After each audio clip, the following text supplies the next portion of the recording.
Friends, this is Texe Marrs, and welcome to another edition of World of Prophecy. You know, we have the title World of Prophecy because we are heard around the world globally on WWCR International Shortwave Radio.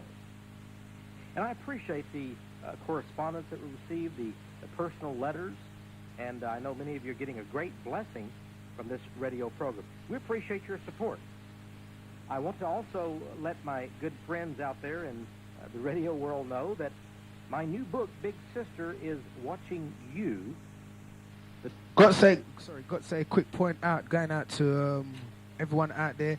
If there is any specific information that you've heard on the 916 and you would like to require it, whether it's a videotape or audio tape, don't forget you can give a call in the studio.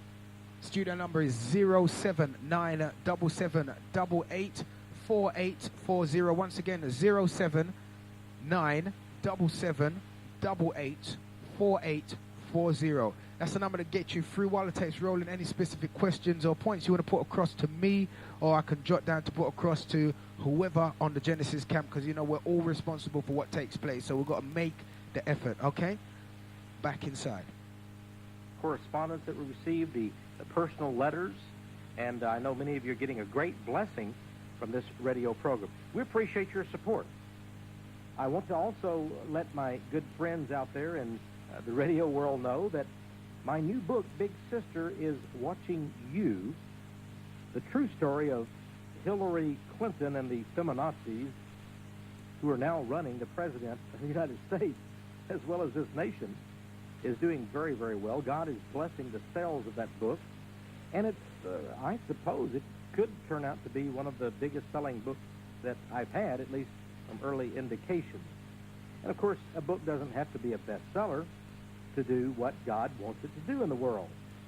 It only has to be read possibly by one or two people whom God wants in their hands.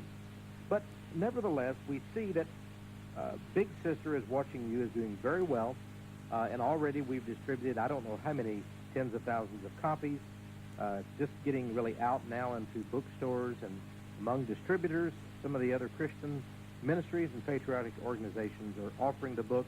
If you have not got your copy of Big Sister is Watching You, be sure to send your love gift of $12 plus $2 postage to Texe Marrs, or the World of Prophecy, 1708 Patterson Road, Austin, Texas, 78733, and that's here in the continental United States of America.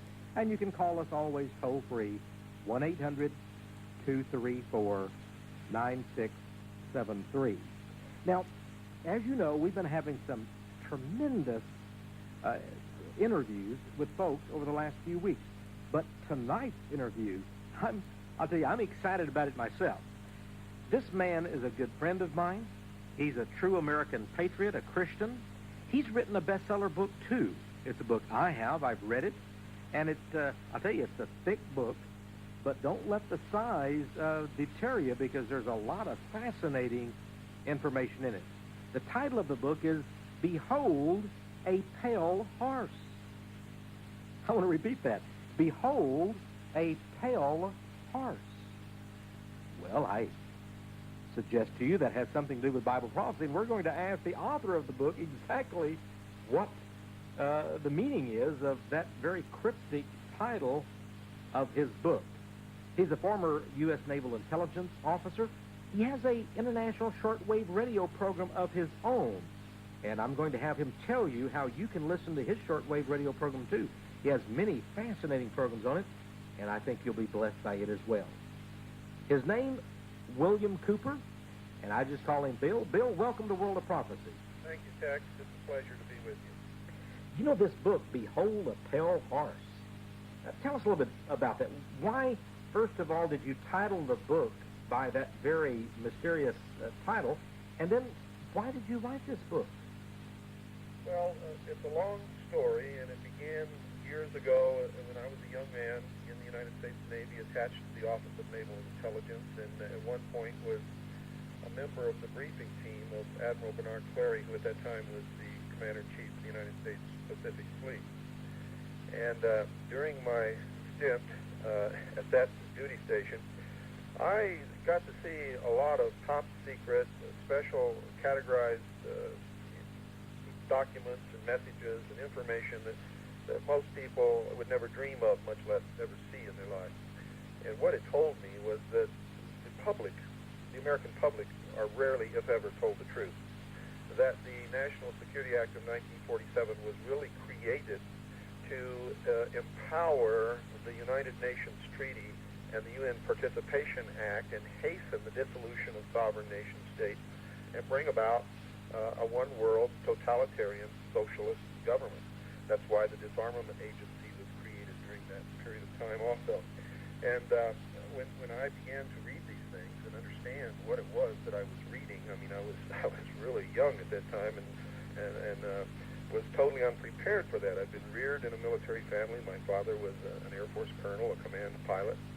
And I just believed so much in this nation and so much in our form of government that I was literally torn asunder by this. It was like someone had ripped my soul out of my body, and everything that I had ever learned or known in my life was just, all of a sudden I was confronted with the fact that it just was not so. And I studied for many years. I left the Navy. I had intended to stay in the service and retire. I left the Navy because I could no longer be a part of this deception. And I spent the next many years trying to, well, first I tried to reveal this information and was severely attacked and injured. And I spent the next 16 or so years doing private research on my own to verify and find out what was going on. And literally, what I discovered was going on was the end of the world as we know it. And the beginning of what these people are bringing about called the New Age and the new human that is going to populate this New Age is what they call the sixth root race. And those who cannot evolve into this sixth root race are going to be totally and completely eliminated. And that drove me back to my Bible, and I began to read and began to understand much more than I ever had before. And I decided to write this book as a warning to those people who are special to God. And the verse from the Bible that fit what was happening at this point, from what I discovered in Naval Intelligence and from what I've discovered from studying the world situation and what is coming, was chapter 6, verse 8 of the book of Revelation of the King James Version of the Holy Bible. And it goes like this. And I looked, and behold, a pale horse. And his name that sat upon him was Death, and hell followed with him. And power was given unto them over the fourth part of the earth, to kill with sword, and with hunger, and with the beasts of the earth. And the purpose of this book is to warn those people who will listen that this is exactly what is coming in the very near future, and that they had better prepare now so that there will be a remnant of God's children to carry on from the point where it begins to fall apart. Well, Bill, we're going to be discussing this book, Behold a Pale Horse, during this program. Now, for you know, we will be a couple of times during the program letting you know how you can get your own copy of Behold a Pale Horse. It's quite a book. It's a large format. How many pages long is the book? It's over 500 pages. It's about right at 500 pages, I guess. And I've been told by experts that it's the most well-documented book containing the most suppressed information that's ever been published in history up to this point. Over 500 pages. I've even documented in here the connection of United States Army intelligence with the Satanic Church, and explained a lot of things that people before have not been able to understand, either why it was happening or who was bringing it about. And it helps people to pinpoint who the enemy really is and where they're coming from and what they believe. You know, Bill, a lot of the things you're saying, if a person's listening to this program for the first time, they're probably really shocked and bewildered. And yet what you just said there about the Satanic Church and the connection with the U.S. Army, we know that LaVey was at Presidio, the military installation there, and station that has a cult connection. And now we have Mikhail Gorbachev, funded by the Rockefeller Foundation and other groups. And there he is. Our U.S. government has given him basically this huge facility and even refurbished it and such for the Gorbachev Foundation. That's correct, and that was before the law allowed it to be occupied by anything other than the military. So there certainly is a connection here. On, a lot of people ask the question about what has been called the Illuminati. And, of course, there are many other names for it. And I know this seems very basic, but for the folks out there that might have just tuned in, is there an Illuminati? Are they the ones doing these things that you've exposed in your well-documented book, Beyond the Pale Horse? What about the Illuminati? Is that the group we're talking about? Well, the Illuminati very simply means those who are illumined. And those who are illumined are all of those who belong to the secret societies whose membership organization is always in the structure of a pyramid with a whole bunch of slathering idiots at the bottom thirsting after a secret that they'll probably never know, and a very few at the top who really know what the secrets ultimately are, and controlling this huge population that exists below them in these secret societies. And of course, as they grow up through the degrees of initiation, they take countless blood oaths, so that by the time they reach the top, they've taken 60 or more of these oaths. And they're so locked into it that even if they wanted to rebel at that point, it would be almost impossible for them to do so unless they had some tremendous outside spiritual help and inner strength. This is nothing more, Tex, in my research, I have discovered that this is nothing more than the ancient religion of Babylon brought forth to the modern day, and it's been perpetuated in secret for the millennium, all the way from that ancient time right up to the present day. And their purpose is to restore the ancient gods to the religions of the world, to eliminate all existing religions, all existing nation-states, save theirs, and shackle what they call the mob, which is all of us, and bring them under our total and final and complete control.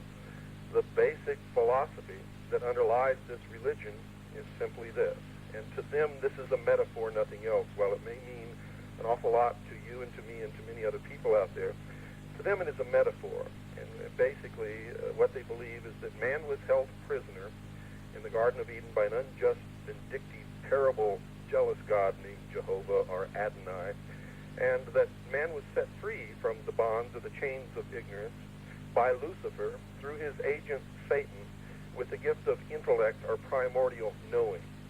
That man is in a state of becoming, and if man learns to do good works, so to speak, what they call good works, that man himself will elevate to the state of apotheosis and will himself become God. And you see this prevalent throughout the New Age movement. You see it prevalent throughout the lodges of Freemasonry, the Ancient Order of the Rosencross or Rosicrucis. You see it in the Knights of Malta, the Knights Templar. You see it in the Mormon Church. You see it in all of these very, very powerful groups who hold great positions of authority in our government, our military, and even in all the local small towns and great cities out there.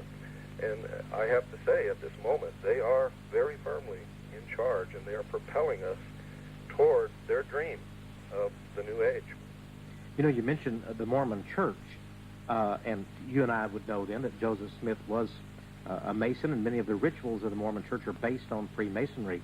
The Jehovah's Witnesses also, Russell was That's correct. was a Mason, and it was based on that. Some say that Jehovah's Witnesses are still controlled, very much so, by Freemasons. There's a group called Americans United for Separation of Church and State. They have a number of Seventh-day Adventist bigwigs. Now, there's some good Seventh-day Adventist groups out there that are trying to fight this New Age monster within their own ranks, but evidently even that group connected with Freemasonry is also controlled by these folks. Right. Now, the quote that the brother just pointed out there, now he stated that he mentioned two. He mentioned the Mormons, and he also mentioned the Jehovah's Witness. And he also mentioned there's those out there in those organizations who are trying to fight But the key point that's pointed out here is saying that initially, when these organizations were started, the influence of the Freemasonry was there at the very beginning. It was all based on that, and then it elevated from there. Those that saw which direction they were taking them, they didn't like. So that's where you would get your good Seventh-day Adventists, your good Mormons, or Latter-day Saints, as they prefer to be called now. You'd get your good Christians. I'm not. Hear what I'm saying to you, London City. I'm saying in basically what they're saying in religions, as far as it goes out there, you've got those who practice the religion according to how it is practiced, written in according to the books that they preach or they teach from. And you've got those who improvise, those who basically distort the information so that they can maintain the control of the masses. We continue. Remember when people like Gary Allen wrote None Dare Call It a Conspiracy, and there have been the John Birch Society and the others? All of these folks would talk about political and economic. I want to commend you, Bill. I think you've got more insight and discernment than most of these people and groups. I mean, I'm not saying they haven't done good things to awaken the United States and patriots. But the fact is, you have uncovered more than just political and economic skullduggery. You talk about something very basic to the core of human nature, which is the spiritual. That there is a religious element, almost, let's just say, a religion of the Illuminati. It's very interesting. Why do you think that perhaps some of this has not been picked up on? Why are you one of the pioneers in this? And yet you noted just a moment ago that it really harkens all the way back. It's the ancient Babylon religion. Why is it that it has taken all this time and a man named William Cooper, your radio program and your book, Behold the Pale Farce? Why haven't these other people seen these things? Well, I think it's part accident and just part hard work. In my youth, I was asked by a friend of mine if I would come and join the club that he belonged to, called the Demolay. And I said that I would, and I went through this initiation, which I didn't understand anything that happened that night. And I went for 2 more meetings after that. And my father was transferred to Japan, and I never went to another meeting, never knew anybody else who belonged. And so it just disappeared from my life.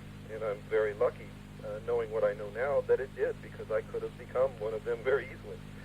But when I filled out my security clearance papers in the United States Navy, they give you these sheets that list hundreds of organizations, and you have to check any organization that you used to belong to, or you don't get your security clearance. If they find out you left something out that you did belong to, that's a very serious violation.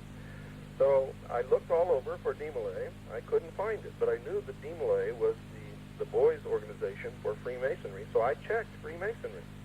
And I found myself in the Office of Naval Intelligence and discovered that there are no intelligence people in the United States Navy who are not Freemasons, Knights of the Templars, or Rosencross, or Knights of Malta.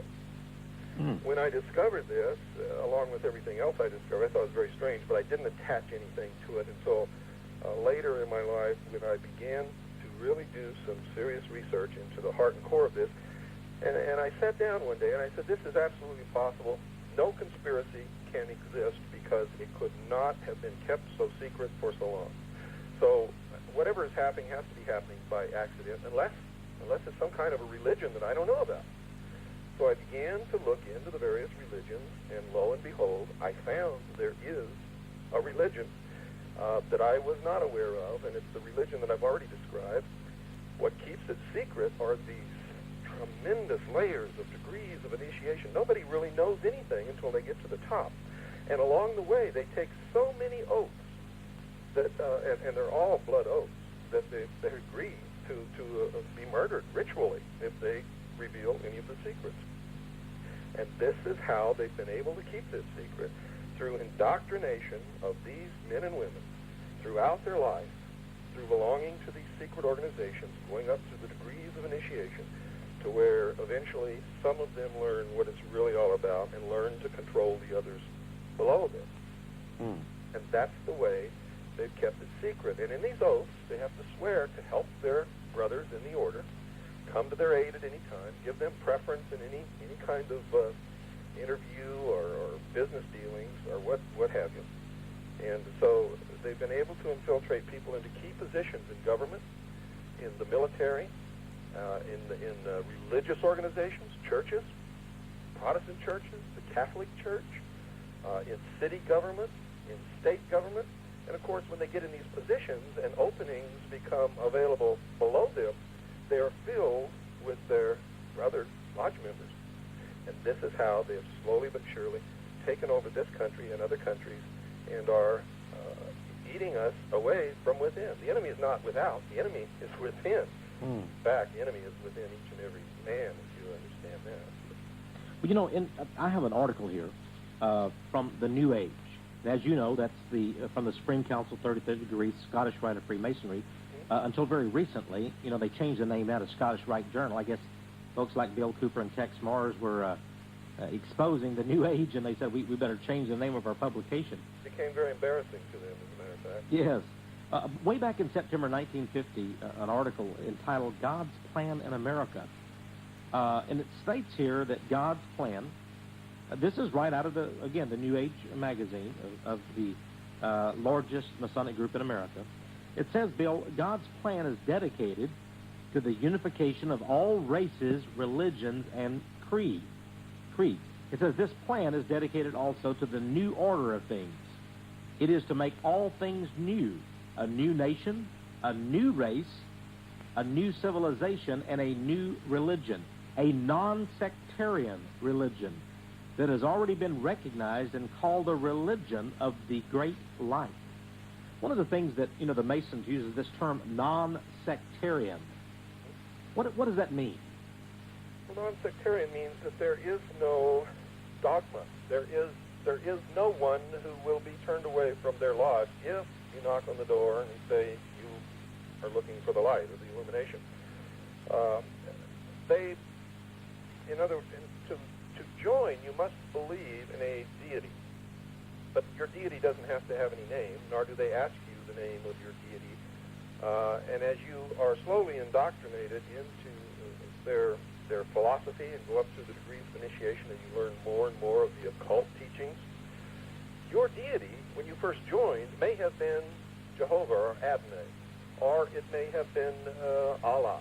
It doesn't make any difference. By the time you reach a certain point, your deity has been transformed in your mind very subtly by these occult practices and has become Lucifer. So the great light, then, is Lucifer.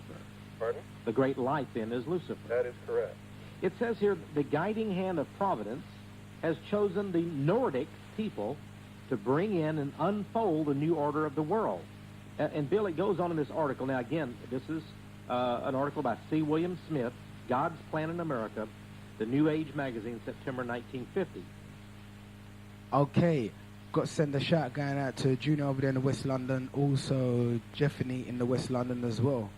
I won't call your name too loud because you're still at work. All right. Now, what you have to realize is basically Freemasonry itself, what they're saying is the practice. There is nothing wrong with the practice itself because it's basically a secret society, which there are untold secret societies out there that just have initiation rites into them, but they're known. But their rites that they practice are secret only to those who are members. Now, it's when you get those who are members of other secret societies who have a different agenda from the society that they've infiltrated, that's when you get the Illuminati concept coming in. Basically going in, finding out who you can bring over to your side, get them to do the work that you want to do. Because remember, they're only a part of a smaller program, which is being run by a major consortium, which we'll go into that as the show goes on. It says that, and it's going along with something you said a little earlier in the program that I thought was very, very significant. It says the Nordics are the highest branch of the fifth Aryan civilization. It says, and the American race will be the sixth Aryan civilization. This new and great civilization is like an American beauty rosebud, ready to open and send its wonderful fragrance to all the world. The Aryan race. You talked about the sixth race. Well, you know, a lot of people out there said, now wait just a minute. William Cooper, that he couldn't be serious, but here is the Freemasons' own top publication as far back as 1950. We're talking about 44 years ago, confirming what you said earlier here on World of Prophecy. The Aryans, but didn't Adolf Hitler talk about the Aryan race? That's right, and he talked about the new super race, or the new root race. It's the same thing. It's the same old promise. He was brought to power by the occult lodges in Germany, the Thule Society, the Germanen Order, the Teutonic Knights were the power behind Adolf Hitler. They profess to be bringing all the races together. The truth is, if you're not a white, Aryan, Anglo-Saxon, you're dead in the New World Order. You will be a slave or just summarily executed. They make no secret of this. If you don't believe that, go down to a Masonic lodge and see if you can find any black people in there. Mm-hmm. So the unification of all races, you think they basically mean make them all one slave race? Is that what you... Yeah, well, they are the modern equivalent of National Socialism. Now, the point stressed there to do with so-called black people being in the Freemason. Now, don't think that this is something which is basically just exclusive to them, because we have our own ancient orders which go back, because it all stems from this. This is what this show is based on. Freemasonry is based on the original mound builders, which were us. We were the original mound builders. The reason why the Freemasons, and they used the symbol of a pyramid because it was a great event that was taking place, something unique, you know, the way it was built. Because even up to, as I'd say a few years ago, there was those that wouldn't even know the actual breakdown of the pyramid and why the pyramid was created and what it was actually there for.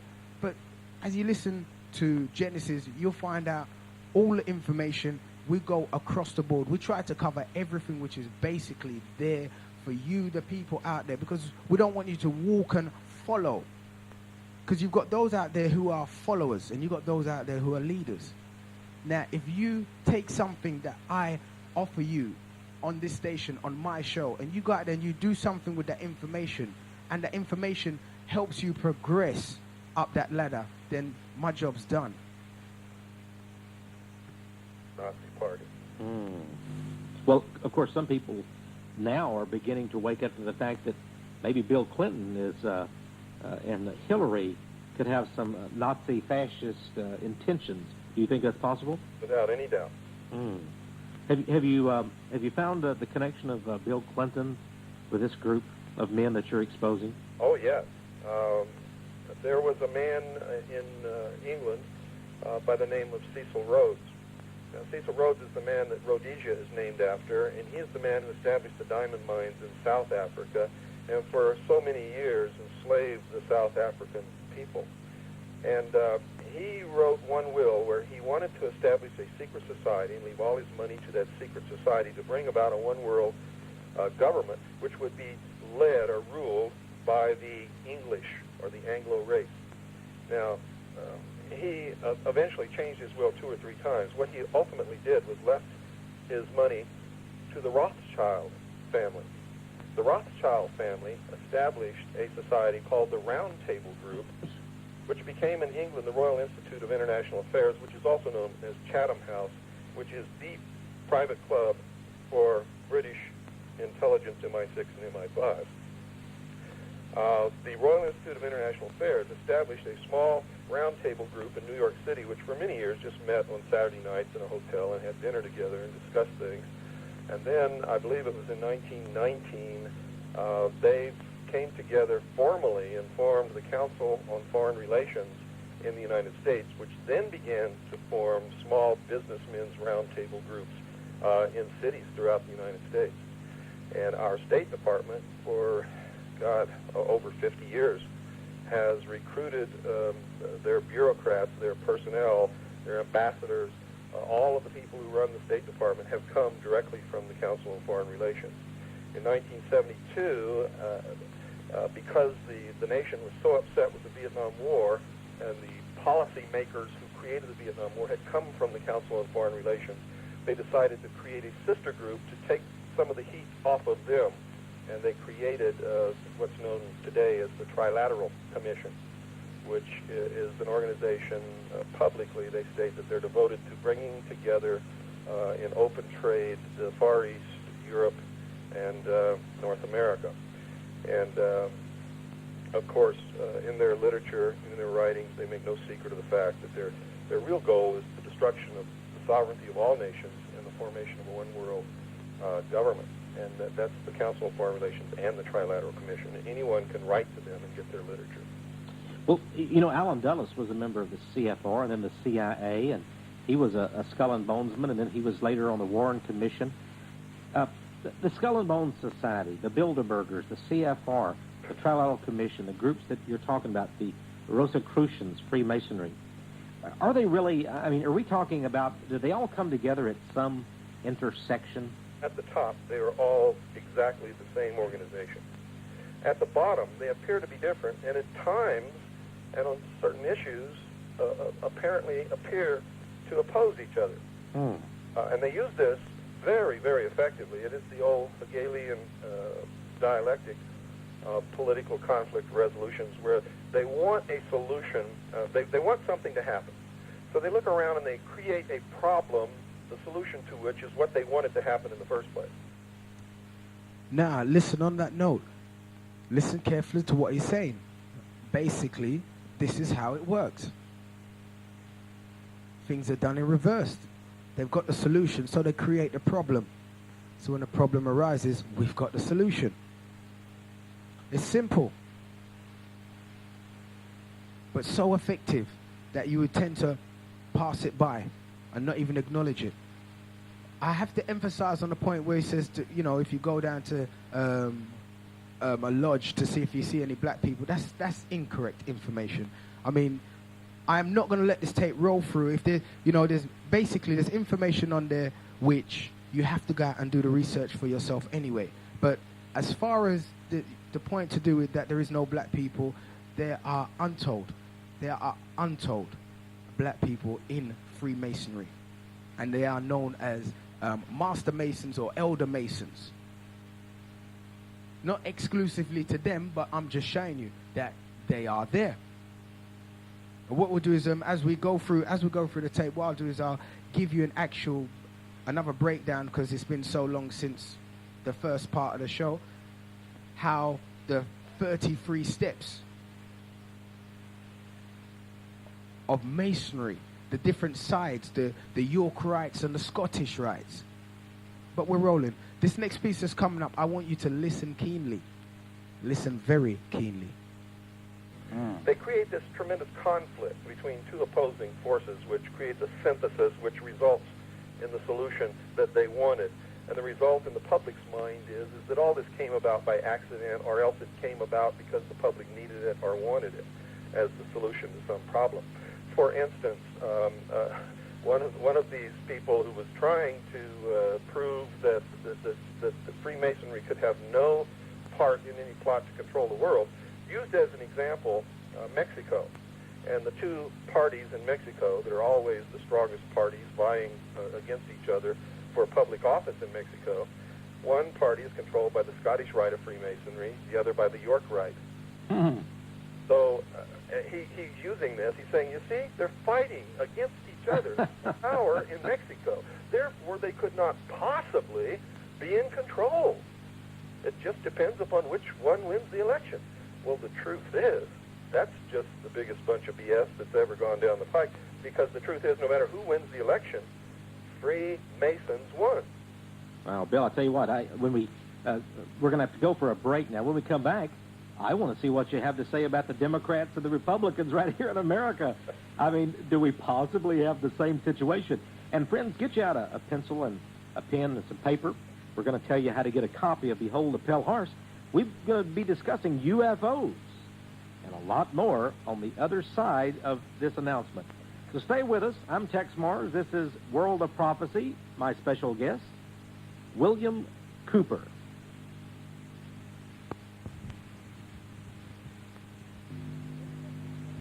It's been called America's most shocking and revealing newsletter. It's also the most truthful and the most informative. I'm talking about Texe Marrs' exciting newsletter, Flashpoint. Don't look for this publication at your local bookstore. You won't find this kind of startling information on the CBS, ABC, or NBC News either. Flashpoint is uncut and uncensored. In its pages, you'll discover the names of famous leaders who clandestinely practice witchcraft and New Age religion. You'll find out how close America is to a devastating financial crash and economic holocaust, and you'll be amazed at the revelations of sordid misconduct by public officials who are unmasked. Flashpoint. It's the most effective tool in the world today to keep you up to date on the global conspiracy and on Bible prophecy. Now, here's the best news of all. Texe Marrs and World of Prophecy want to give you a 6-month free subscription to this outstanding newsletter at no charge to you. That's right, a 6-month subscription to Flashpoint. America and the planet's most valuable newsletter can be yours absolutely free. Simply call toll-free 1-800-234-9673 to receive your free subscription to Flashpoint. Again, that number is 1-800-234-9673. Or write to World of Prophecy, 1708 Patterson Road, Austin, Texas, 78733.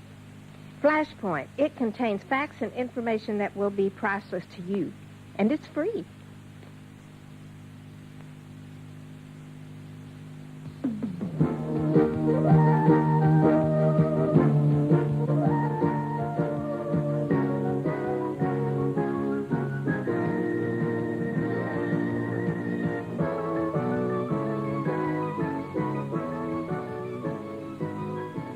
Hello, friends. This is Texe Marrs. Welcome back to World of Prophecy. My special guest tonight is the author of Behold a Pale Horse. His name, William Cooper, former U.S. Naval Intelligence Officer, and a man who knows more than, goodness, I don't know of anybody else that knows any more than he does about the world conspiracy, about secret societies, and really very crucial things you need to know. Bill, I'd like for folks to know how to get a copy of your book, Behold a Pale Horse. Maybe you can let folks know how they can, how much does it cost, where can they send their check or money order or whatever to. Would you please let people know about that? Sure, and if you're not interested in purchasing the book, just send us a self-addressed stamp, number 10 size business envelope, and we'll send you a whole packet of information that you might want to have. But if you're interested in the book, it's $30, and I'm not self-published. The publisher sets that price, and to tell you the truth, the publisher raised the price by $5 within the last year, and I don't really know the reason for that, but the book is worth it, and it's the only book in the world that I know of that has a personal guarantee with it. If you get this book and you don't believe that it has information in it that's going to help you, you send it immediately right back to us, and I'll personally refund your money. You can't beat that. It's $30 post-paid, and you can send it to William Cooper, Post Office Box 1420, Sholo, spelled S-H-O-W-L-O-W, Arizona, 85901. That's P.O. Box 1420, Sholo, spelled just like it sounds, Arizona, 85901. If you'd like to call and talk to somebody, you can call our research center at 602-333-5174 anytime during the day. That's 602-333-5174. And if you'd like to listen to my program, The Hour of the Time, it's on Monday through Friday nights at 11 p.m. Central Standard Time on WWCR. The frequency is 5.810 megahertz, 5.810 megahertz, and you can also get us on satellite on SpaceNet 3, channel 21, 5.8 audio, and that's wideband. That's SpaceNet 3, channel 21, 5.8 audio, wideband. Okay, and friends, just To repeat what Bill Cooper is saying, his book, Behold the Pale Horse, $30, that includes postage and handling, and it's just send that check or money order to P.O. Box 1420, and the town or city is Sholo. Very interesting name there, Bill. Sholo, Arizona, S-H-O-W-L-O-W, Arizona. The zip code 85901. And if you just want information about his organization and his mission in life, so to speak, what he's doing, he's been talking about that on this program, just send a number 10 envelope to that same address, and you'll get back a packet of information. It'll probably tell you about this book, and then you can order it at that time. But I think the book is very worthwhile. Much information, some original documents, formerly classified secret and top secret. I have a copy of the book myself. I do recommend it. So, friends, if you want to know more about the things that the media are not going to tell you about because they're controlled by these same folks, then you need a book such as Behold a Pale Horse. Bill, you know, we were talking just recently, wasn't on the radio, but you were telling me about a project that you had because you were so really disgusted with the media, talking about the media. And you said that you wanted to attempt to have a national program to buy up some media so that Christians and American patriots could get their version of the truth out. I mean, I said version. Hey, the truth out. Tell us a little bit about your plans in that area. Well, so many people are so disgusted with what they're seeing on television and hearing on the radio and what's printed in the newspapers, and so many lies are thrown at us daily. And it's all got this liberal, socialist, Marxist slant to it that's criminal. And nothing is being done about this. So many people come to me and say, Bill, what can we do? I mean, it's all stacked against us. Nobody's going to believe us. They ignore us. They don't even know we exist because the media won't even print our meetings or anything. So I sat down and realized all of a sudden that Americans don't understand how our system works. Everything in America is for sale, and I mean everything. And the media is publicly held corporations, which means they have stock. What we have done is target one company, Gannett Company Incorporated, for a takeover by the citizens of America. And what we're asking people to do is buy initially 5 or 10 shares of GCI. That's the New York Stock Exchange symbol for Gannett Company Incorporated. Go down to your local broker, buy 5 or 10 shares initially, as much as you could possibly afford, make out a power of attorney granting me the rights to vote your stock at stockholder meetings. This gives us power. In other words, the more shares we own, the more power we have, because the shareholders are the owners of the company.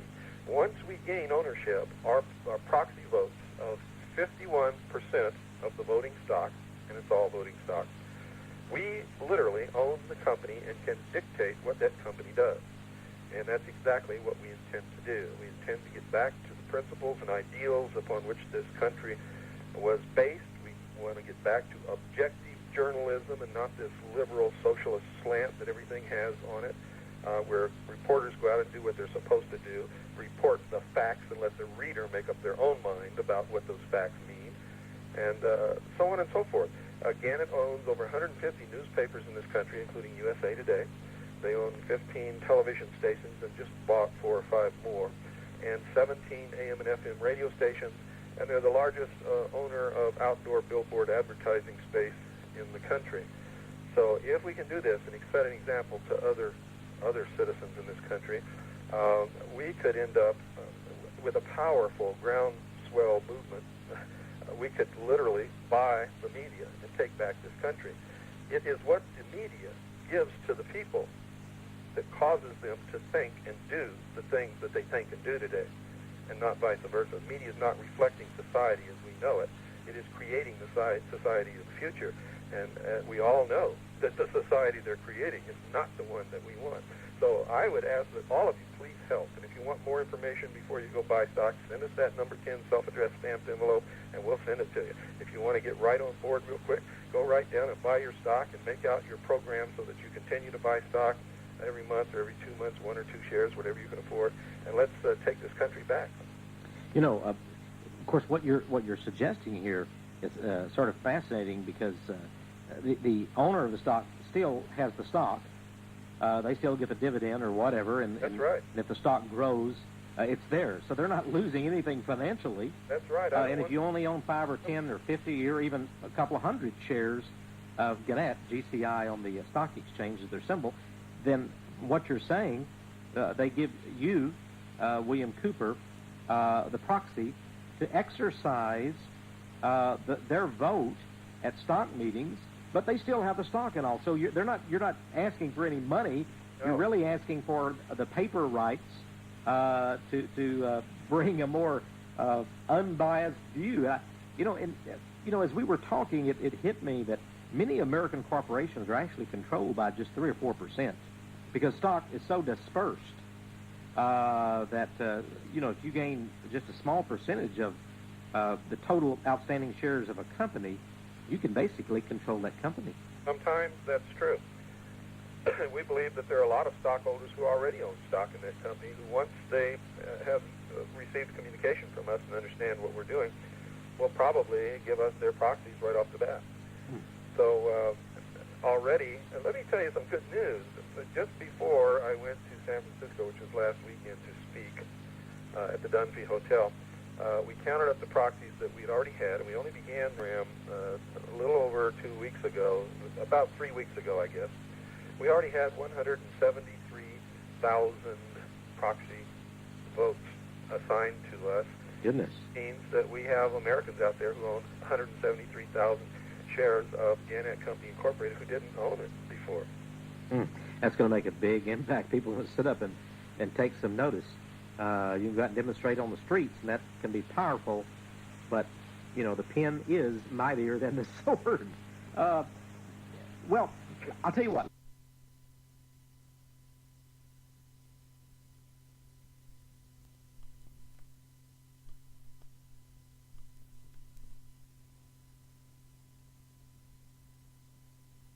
You were mentioning the fact that there are 2 political parties in Mexico. One is basically controlled by the York Rite of Freemasonry, the other by the Scottish Rite, and yet because they're Masonry and because they're controlled both of those groups behind the scenes, there's really only one political party in Mexico.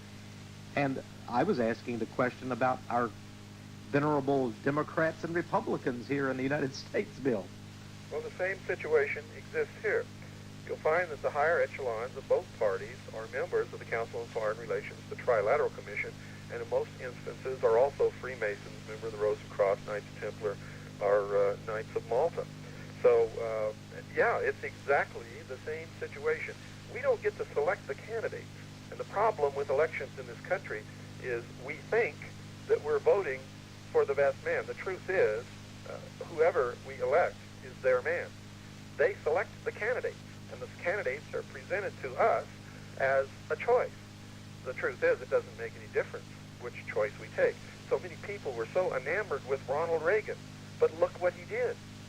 Ronald Reagan bankrupted the country and made it possible for socialism to become a reality in the Clinton administration. Yeah, he really did. And, if folks doubt what you're saying, just look at Robert Dole. He's a 33rd degree Freemason. That's right. No wonder he would back Clinton on the NAFTA plan and really do nothing to stop the health care plan. Hey, these guys are in the same camp, aren't they? They certainly are. And you might wonder about Rush Limbaugh, who's also backing NAFTA. Why is he backing NAFTA? Very simple. He's also in the same camp. Doesn't sound like he is, but you notice that Rush never gets to the meat of anything, and he never identifies an enemy. He poo-poos the conspiracy. He tells everybody everything's okay if we can just get Clinton out of the White House. Yeah, if we just get a Republican in, everything is going to work out just great, even though we had Reagan and Bush, and all they gave us was the New World Order. We have another installment, maybe the final installment, in fact, in Mr. Clinton. Well, UFOs. Boy, I tell you, I get a lot of mail on this. I bet you do. And there are many theories of UFOs, of course. But in your book, you talk about some possible government, let's just call it a cover-up, or even a colossal conspiracy. I guess the real question is Bill, to start off with, what are these darned things? What are UFOs? Well, I didn't know anything about UFOs at all in my whole life until I saw one from the deck of the submarine as we were transiting on the surface between the Pearl Harbor submarine base and the Portland, Seattle area. And I saw a huge disc-shaped craft actually come out of the ocean, tumble on its axis, and go into the clouds. And I was the only one who saw it initially. But eventually there were 5 of us standing up there watching these things go in and out of the water repeatedly for about 10 minutes, which is a long time to observe something like this. And I was kept on board, even though I didn't have the duty. I was kept on board along with everyone else who had witnessed this, and we were told, literally, that we were never to talk about this at all. In fact, I don't know what happened to the others when they were in the captain's stateroom with this Naval Intelligence Officer, and this was before I was attached to Naval Intelligence. I don't know what happened to the others, but I was browbeat and threatened until I said that I hadn't seen anything. And when I said that I hadn't seen anything, everybody was just ecstatic. They loved that. And they had me sign all these security oaths and read all these things that said I'd go to jail for the rest of my life and forfeit everything that I've ever had and disappear from the whole, down into some bottomless pit if I ever spoke about what it was that I had not seen. So I knew at that point that I'd seen something that was so significant, so important, that the United States Navy would do anything to keep it quiet.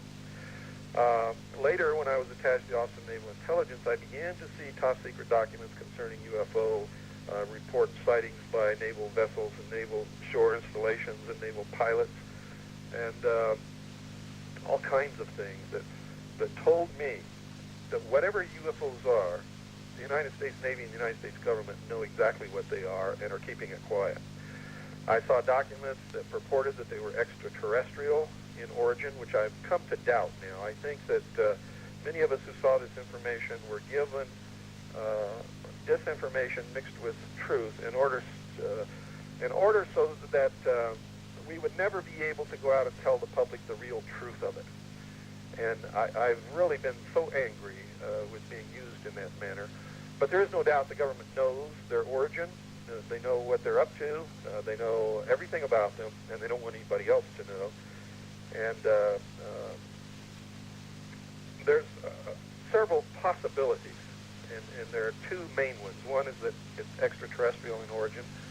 The other one is that there are no extraterrestrial visitors at all, but this could be the greatest hoax in the history of mankind in order to create an enemy from space to facilitate the formation of a world government. You understand the concept that governments really can't exist effectively unless there's an enemy threatening the people. That's what gives the government power. So if they want to break down the sovereignty of nations and have a world government, they can't have an enemy that's on this earth. It's got to be external to the earth. And in my book, I document a reference to this all the way back to 1917, where John Dewey said in 1917 in New York, at a dinner given for Viscount Ishii and the Japanese imperial delegation, he said, quote, "Someone once told me that the best way to unite all humanity into a one-world government and do away with wars forever would be if we were attacked by some other species from some other planet," unquote. Now, what's strange about that, Tex, is that's almost exactly word for word. And he said the...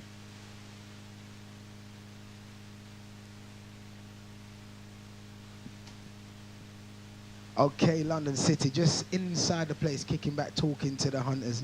That's why I didn't interrupt none of the brothers' pieces that he was saying just now. So, anyway, how far we reach? We've reached to basically, he's speaking about the UFOs, but we won't go down that world yet. This is what we're going to do.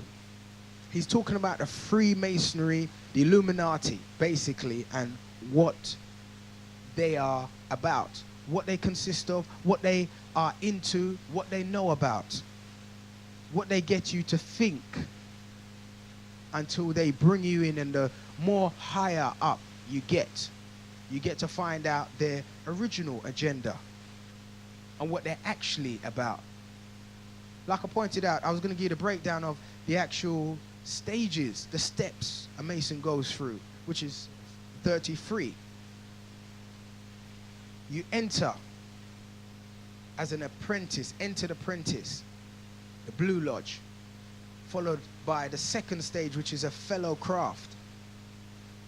Then you reach a Master Mason. Once you've reached a Master Mason, then you decide whether you're going to go to which side. whether the York Rite or the Scottish Rite. 4th stage, Secret Master. 5th stage, Perfect Master. 6th stage, Initiate Secretary. 7th stage, Provost and Judged. Now we're talking about those stages there is which would be classed in the York Rite as Past Master, which is virtual. Now what Bill Cooper and Texe Marrs don't go into is because even though the information, as you can see, you said probably, how comes drivers playing this and it's Christians and, you know, coming from, listen, I'm dealing with the information. Now, if you're into a form of religion, check this out. Even though they are so-called Christians, they've at least attempted to go and do some form of research into what actually, as far as they can see, is going on. Now, those of you out there want to go around and start pointing fingers and saying this, that, and the other, have you taken time out? Have you looked into some of this information, even though you've just heard it on this specific show at this specific time? You may have heard it somewhere else. But have you taken time out to listen, to look into any of the information that anyone's turned around and said to you? Or are you just going to roll with the flow and say, hey, it's all good?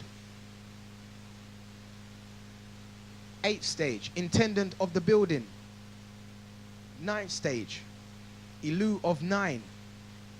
Then you get the Most Excellent Master from that stage, from the 10th stage, which is Illu of 12, down to 13.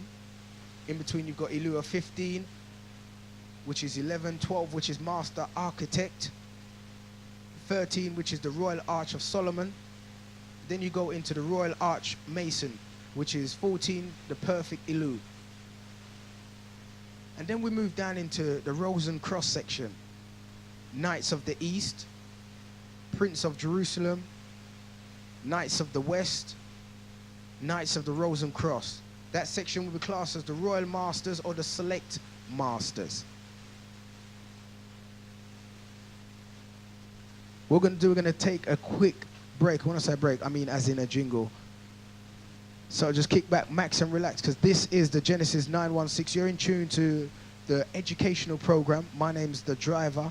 This is the research show. What do we research? We research words that are used on a daily basis or used around us. We don't fully understand what's going on. Back in 2. What you have? Tell me what you want. On the People Station, spreading unity in the community. Genesis FM.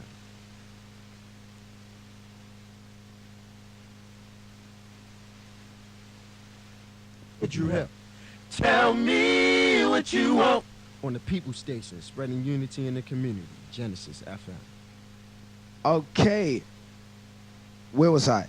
We're talking about the Royal Masters and the Select Masters. Okay? Now, we've reached down to the Rose and Cross. Now we're going to move on to the Super Excellent Masters, as they would be classed. From 19, you've got the Grand Pontiff. Then you've got the Master of the Symbolic Lodge. Then you've got 21, which is the Persian Knight. Then you've got the Knight of the Royal Axe, the Chief of the Tabernacle, Prince of the Tabernacle. Then you've got 25, which is the Knight of the Brazine Serpent. 26, Prince of Mercy. 27, which is the Order of the Red Cross, Knight Commander of the Temple. 28, which is Knight of the Sun. 29, which is Knight of St. Andrews, which is the Order of the Knights of Malta. 30, which is the Knight of Kadosh.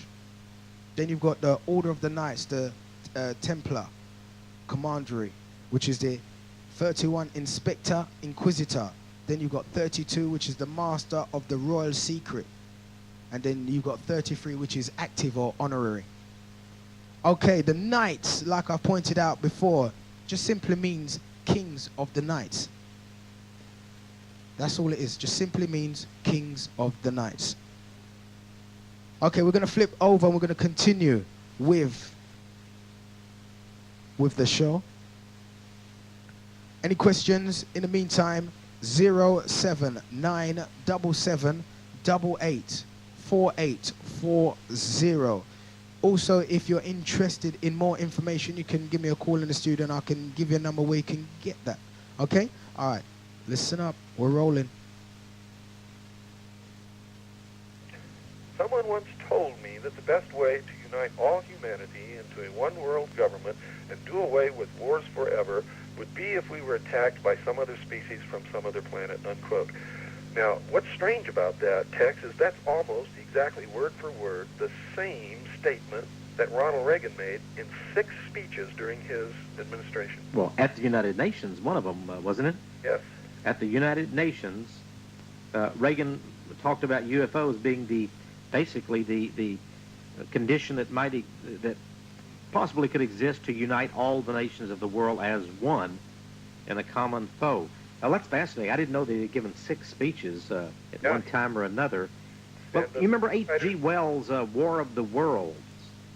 H.G. Wells, or Orson Welles, I'm sorry, Orson Welles in the Mercury Theater, 1936, did this radio play called War of the Worlds. Yeah, Orson Welles. In my research, I've discovered that Orson Welles was a member of the Brotherhood, and this has led me to read a lot of his letters and the things that he's written and his screenplays, and I believe that this airing of War of the Worlds on radio by the Mercury Theater was a test of this theory that an external threat to the Earth would unite mankind and bring them together, and that people would believe it. They wanted to see if it was believable. And, of course, it was, because the next day the stock market took a deep tumble, and during that night, farmers were running around shooting at each other with shotguns looking for these alien invaders. And so that told them that all they needed now, since people would clearly go for it, all they needed now was the technology. Our research shows that Hitler gave them the technology. When we went into Germany after World War II, Hitler's German scientists had already built flying discs. And the Russians, Great Britain, Canada, Australia, and the United States all got pieces of this technology and some of the scientists that went along with it. You'll notice that the first UFO sightings were in 1947 in the northwest portion of the United States and came out of Canada and went back into Canada, exactly where Avro Corporation built a huge city and facilities and had actually published in the newspapers that they were building flying discs. Now, I'm not saying that that's absolutely the answer. I don't know the answer any more than anybody else, but in my book, I've published a chapter called The Secret Government, which contains everything up to the point of publishing of my book that was ever known about flying saucers, or has ever leaked out of the government, or has ever been the result of any investigation by what they call ufologists. I call them ufologists because they're fooling people more than they're enlightening them. You know, Whitley Strieber wrote a book. I don't know if you remember that a few years ago, Communion, that was a #1 New York Times bestseller. And I read that book very carefully, and of course, he's being a thriller, sort of a horror genre type of writer. Strieber did a fantastic job. Some say it's a work of fiction. He claims it was nonfiction and passed a lie detector test and so forth. One of the things, Bill, that struck me about that book as I read it, and by the way, I reviewed that book in my own book, Mystery Mark of the New Age, because one of the things that Strieber said had happened to him is he was given a mark on his hand or his arm. And it was 3 triangles. He also said that he encountered a female alien, one of these grays, but it was like a female with almond-shaped eyes. And he said the only thing that he could imagine from his lifetime of study of, listen to this now, Babylonian religion and such, and the occult, was that this was, to him, he got the impression this was Ishtar, the great goddess of Babylon. The ritual that they put him through was a sexual ritual. It was conducted in a round room. He said basically that the flying saucer, if you want to call it, wasn't a saucer shape. This UFO craft was pyramid-shaped, and it appeared to be a pyramid-shaped crystal. So you've got the crystal and the pyramid and the mark, the ancient goddess of Babylon and her sexual favored rituals. You've got the mark given, which is the triangle, the sign of the unholy gods and goddesses of, the unholy trinity of ancient Babylon, Greece, Rome, and so forth. But it led me to suspect that there is the possibility also of demonic apparitions. If Stryber told the truth, all of these things would appear to be part of a religious significance. Have you ever considered the possibility of demonic apparitions here? Well, I considered it for a time, especially since all of this comes out of the mysteries, everything. Remember, Lilith used to come and have intercourse with men in their beds. Oh yes. In ancient times, and you'll also remember that these little gray type period in the Hebrew Kabbalah, the book of the Kabbalah, there are drawings of them that are exactly the same as what you see these people describing, and they were called the Hyksos. And in the mystery religions, some of these priests of the religion of ancient Babylon, or the modern mysteries, believed the Hyksos were the perfect race who came and mated with the daughters of men and created the gods, on earth, and on and on and on it goes. And then I began to investigate who are the people that are bringing all these stories out, and how come nobody else sees these people being abducted and everything. And I began to find out that these people all belong to the same secret societies. They're all Freemasons, wow, Rose Cross, Knights Templar, Knights of Malta, without exception. And what really intrigued me about Stryber was in his book, Majestic. In there, he published some documents, which I had actually seen as top secret, classified documents in the Navy. And I have no idea how he could have gotten his hands on those documents unless they were intentionally leaked. But why would they leak the exact same documents that I saw unless they expected me to stand up and corroborate his book, which I know that there are no leaks from the intelligence community. If there's a leak, it's done intentionally to manipulate populations or governments. Have you noticed something that's going on, Bill? This is on sort of the same line, not specifically on UFOs, but I have noticed that there has been a flood recently of leaks. There was an expose on PBS, Frontline organization, which seems to almost have a direct conduit to the CIA. In fact, I think it's really CIA financed. But they had an expose of J. Edgar Hoover. Then they had another expose of James Jesus Angleton, the former deputy director of the CIA. But they, on this expose of Angleton, they paraded and had a number of interviews with former CIA directors, from Colby to I can't even remember all the guys, the admiral. And such, but all of them appeared not to be too happy to be interviewed, but they were interviewed, and this seemed to be unprecedented. All of these things are suddenly coming out. It's like they want you to know what they did. Well, what they want you to know is what they want you to think that they did. Don't believe for 1 minute that these people are telling us the truth. Their art is deception. That's what they're trained in their whole careers, is to deceive. So whatever they're doing, it's to bend our consciousness in a direction which they want us to go. And if you listen to all this stuff and really pay attention to it, what they're doing is destroying our traditions, yes, our heroes, yes, destroying our culture.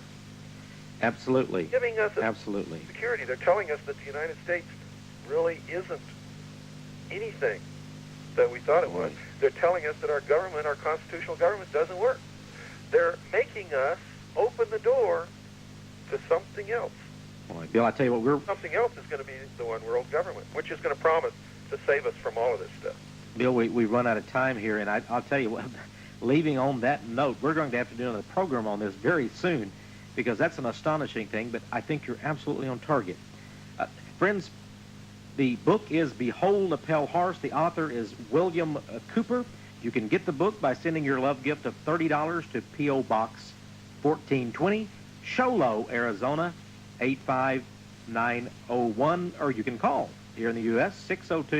602-333-5174. Bill, it's been my pleasure to have you on World of Prophecy. I hope you'll come back again. Thank you, Tex. I certainly will anytime you ask me, and I'd like to return the favor and get you on my show sometime again in the future, too. You know, that was one of the most popular shows that I did, so keep that in mind. And Well, I sure will, Bill. I'd be delighted. Well, friends, Bill Cooper and Texe Marrs want to thank you for listening to this program. Each Sunday night here on WWCR, you can listen to World of Prophecy, 7435 megahertz. So, friends, tune in and discover a world of prophecy.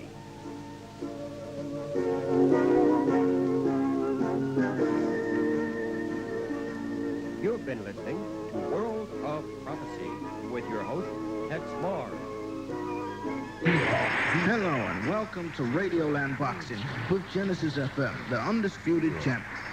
Oh, good uppercut from Genesis. Oh my word, Power Jam's power's been cut off. WNK are coming forward. And WNK are in trouble. WNK's been taken. And it's a tremendous fight with Baseline FM. Baseline FM throws a rabbit punch. Oh, straight right from Genesis, and Baseline is reduced to treble in this arena tonight. It's all over.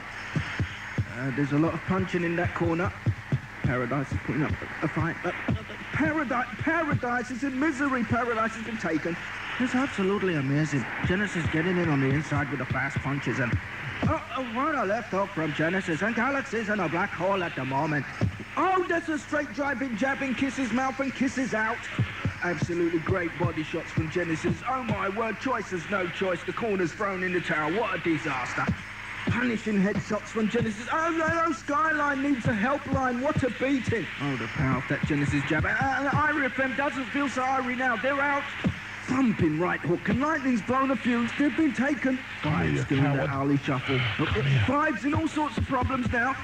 That's knocked the vibe out of them. And Radio 1's gone. Radio 2's out. Radio 3's hurt. Radio 4's been bored up. Genesis stalking like a civilized savage. And Capital Radio's running from London. I gotta say, what an extraordinary opponent. Road Girls FM is stumbling about in a daze. Genesis has such a mean look on his face.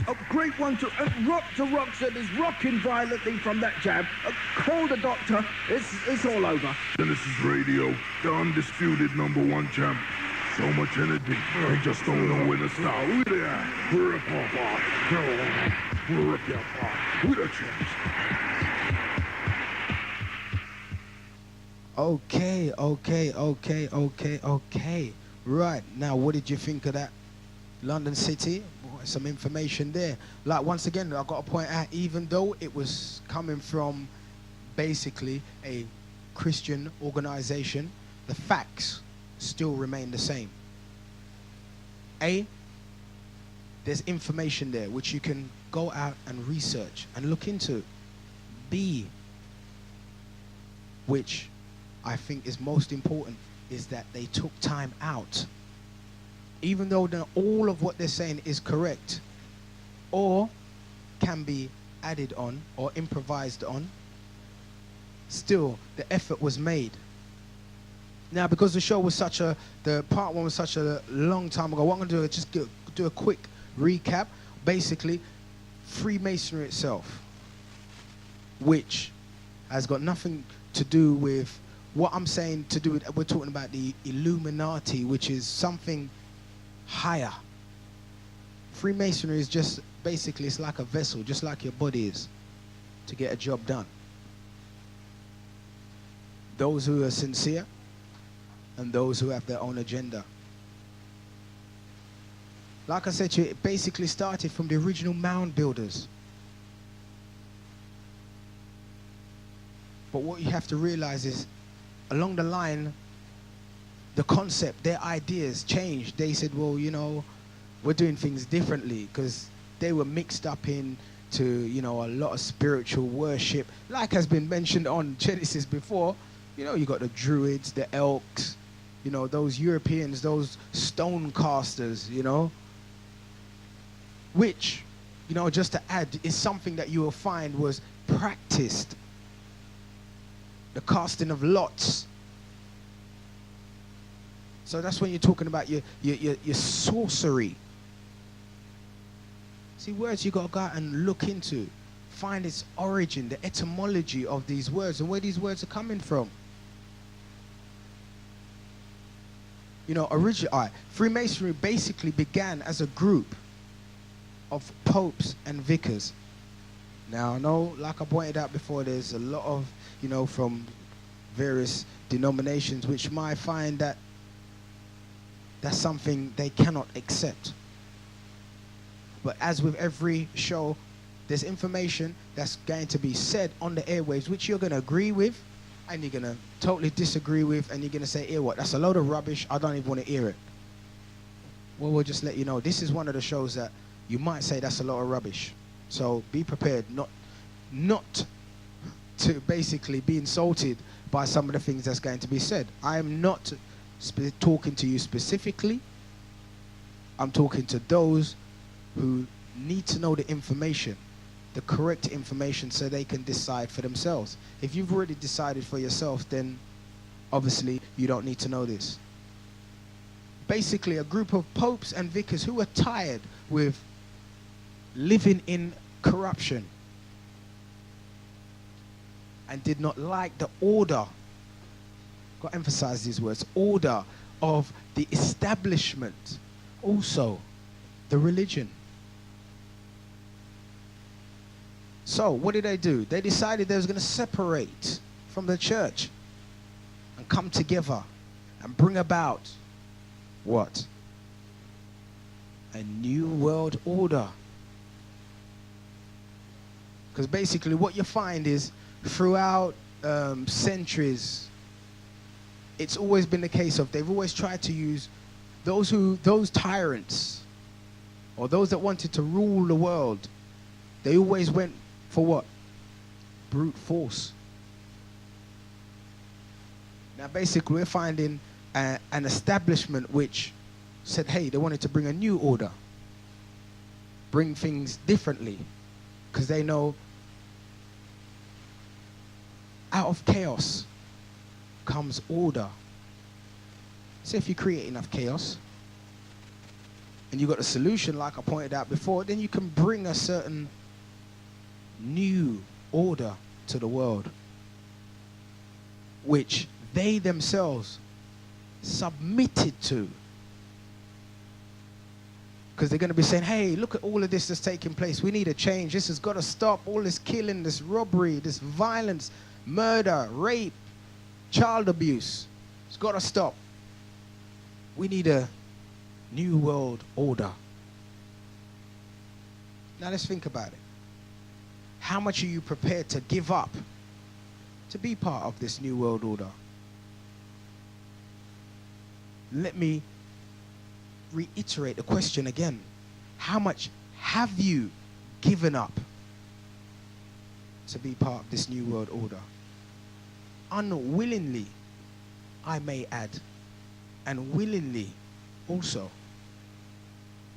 Because if you're not paying attention to what's going on around you, if you're sitting down watching, I don't know, programs which don't have no sensible information. I'm not saying here what you got to sit down and, you know, study, even though that's what you should do. But here what? It's not that easy. So here what? You need to take time out. But as long as you sit down and you watch things and you see the things for what they are, then you got no problem. Okay, they wanted to create a new order. Because as far as they're concerned, the old world order had failed, which was what? Christianity. They saw the symbols of the cathedrals, meaning the people them, and they start saying, so what's that all about? And what's that all about? And what's going on there? You had various different sections out there saying, well, you know, look, this can't work. The people are getting restless, and it's time to change. Now, before that, they were Masons. Now remember, I'm saying how Freemasons. We're not talking to Masons and Freemasons. The Freemasons are the ones that broke away Now, I don't want you to start thinking that when I say how Freemasons started, we're talking about, just started. The Masons themselves have been about a long time. But the Freemasons themselves, the ones who decide to break away and create a new world order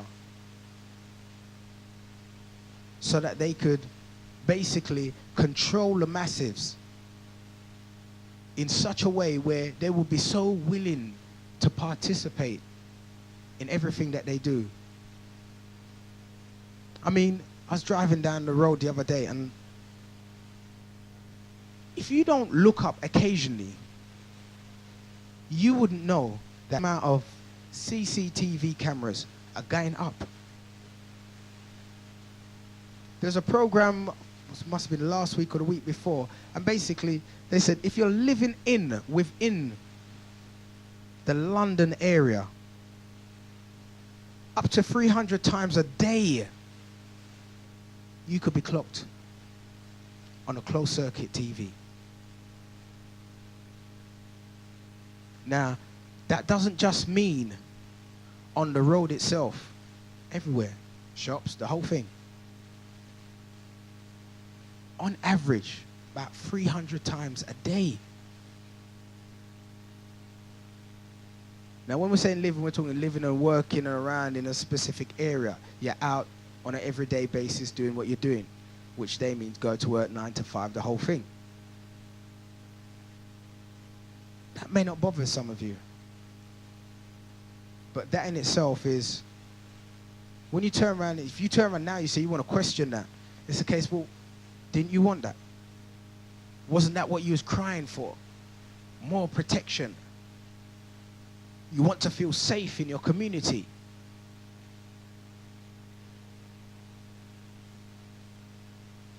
I personally think that it would be a lot safer if we were looking out for each other rather than having an establishment which you don't know, part of who are not accountable to you, watching you, what you're doing, monitoring your movements on a daily basis.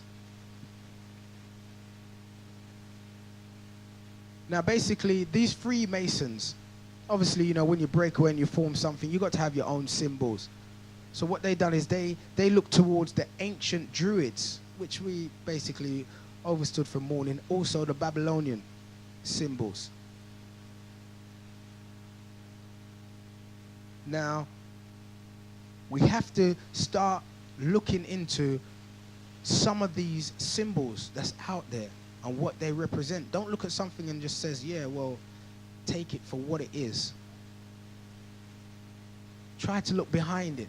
That is our problem.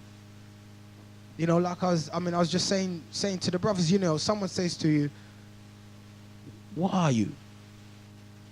Or who are you? And you say a black person or an African. It's fine if you've got the information to say why you are that. But if someone says to you, what's an African?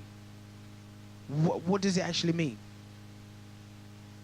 If you can't give the person the breakdown, or you've just basically followed someone else because they've said it and just assumed that the way they've said it, it must mean that, which is what I pointed out in the beginning of the show. Words that are used around us and we tend to take for granted. I'm saying look into everything. Look into everything. Don't just follow. Try to do the research, because like I point out to you, if you can instill this into yourself as from now and make it a practice, then obviously the children that you bring onto this planet, into this world, into this confusion, every generation will tend to start to clear itself up, because we're doing what we're supposed to be doing in the first place. We're giving our children, those out there who need the information which we should have had from time. I'm saying Genesis, really and truly, we shouldn't have to be up here if we was living in that so-called perfect world. But reality is, we are not.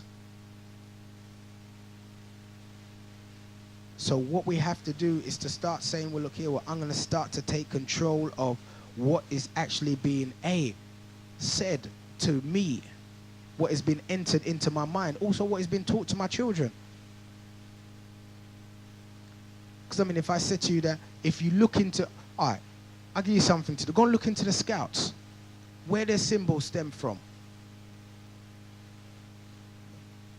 Don't get me wrong, you know, it's a community there and they all get together and they all do things, but what is it?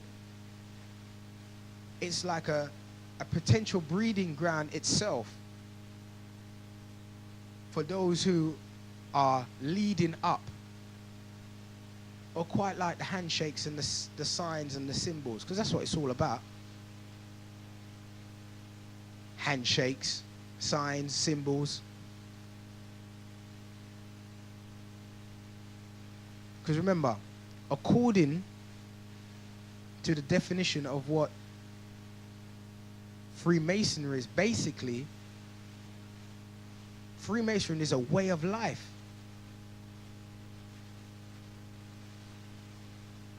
Basically, its purpose, what is its purpose? They'll say to you, well, you know, we want to make good men better. Or we want to ascertain perfection within ourselves. Yeah, that's all we want to do. Reach that higher level. Get to know what it's really about. You know, their concept of the creator, which is nothing more than the great geometrician. What is the main symbols of Freemasonry or the Masons? It's what? It's a compass and a square.